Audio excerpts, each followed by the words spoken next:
એક નજર કરીએ આજના મહત્વના સમાચારથી। પાદરા તાલુકાના વડુ ગામમાં આવેલા મુસ્લિમ સમાજ તરફથી મુવાલ ગામમાં આર્મીમાં ફરજ બજાવતા 25 વર્ષ દેશ માટે સેવા કરેલ છે અને વડોદરા જિલ્લાના પાદરા તાલુકાના વડા ગામનું નામ સમગ્ર દેશમાં રોશન કરેલ છે એવા આર્મીના જવાનનું આજરોજ વડુ ગ્રામ લોકો તરફથી સ્વાગત અભિનંદન માટે રેલીનું આયોજન કરવામાં આવેલ હતું।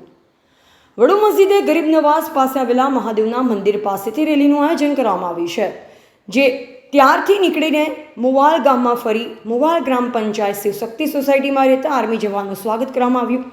આ રેલીનું આયોજન વડુ મસ્જિદે ગરીબ નવાઝ અને વલીભાઈ મેમન તથા ગુલામભાઈ તથા રાવજીભાઈ મકવાણા, ભરત મોટા પાદરાવાળા અને વડુ દરગાહના trustee Chauhan ફિરોજભાઈ Mahmadbhai Huseni young committee તરફથી રાખવામાં આવ્યું અને વડુ ગામના લોકોએ ખૂબ મોટી સંખ્યામાં રેલીમાં જોડાયા અને આર્મી જવાનનું સ્વાગત કરવામાં આવ્યું હતું। રિપોર્ટર સરફરાઝ દિવાન, વડુ પાદરા।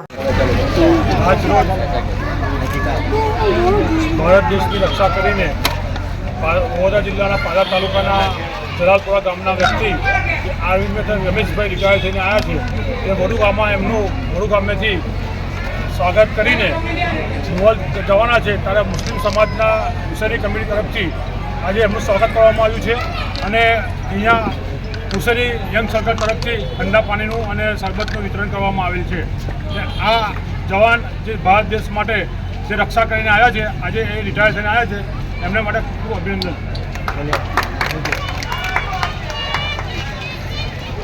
હું ભરતભાઈ મોતીભાઈ બારિયા